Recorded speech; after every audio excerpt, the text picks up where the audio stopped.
We are taking a break from our normal programming to enjoy the holidays. But in the meantime, Speculative Sandbox presents the 12 Days of Tropes, a limited series of micro-episodes that briefly touch on some well-known or maybe not so well-known tropes. Each episode is a secret until you open it, just like a present. And who knows, maybe you'll see one of these tropes fully analyzed with a guest in the future. And if you're writing this holiday season, consider exploring or inverting what you hear.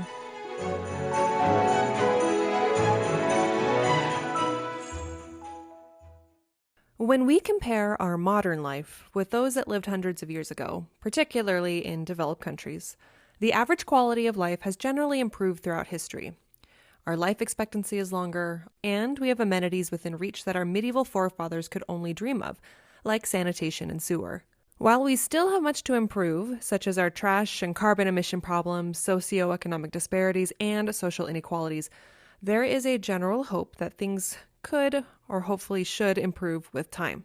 In speculative fiction, writers envision this ongoing improvement into the future, with imagined utopian societies where everyone has access to their basic needs.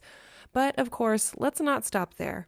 History has proven time and again that complete equality is difficult to obtain, so naturally, we must explore how this utopian society can go wrong, and many times, those imaginings feel uncomfortably non-fictional.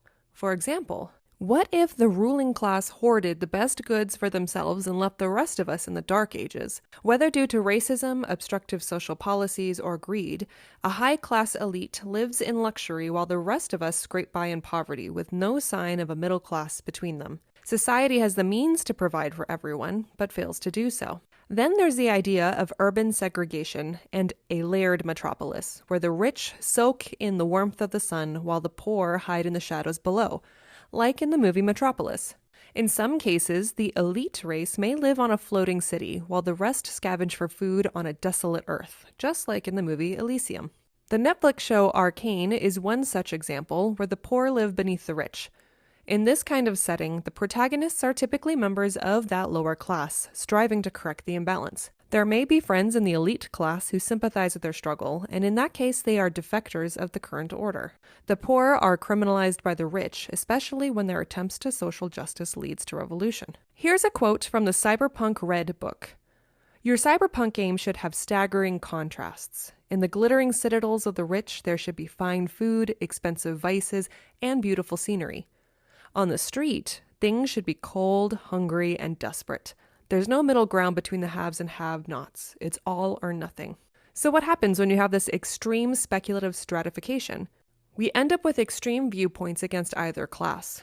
On one end, you have kill the poor.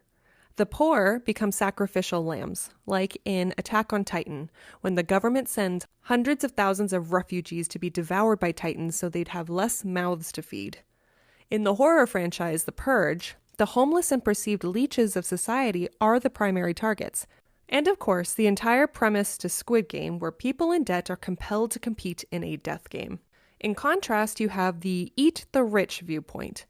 For example, in The Dark Knight Rises, Bane encourages people to riot against the wealthy. In Snowpiercer, the poor living in the back of the train revolt against the rich who live in the front. And in Hunger Games, Katniss leads a revolution of the districts against the capital. What other ways have you seen extreme stratification in speculative fiction? Let us know on our Instagram and Twitter. Speculative Sandbox is a volunteer-run podcast that relies on the collaboration of fellow creators like you. Join the conversation and participate in fun polls and questionnaires on TikTok, Instagram, and Twitter. Interested in being in a future episode? Our DMs are open, or you can email speculativesandbox@gmail.com.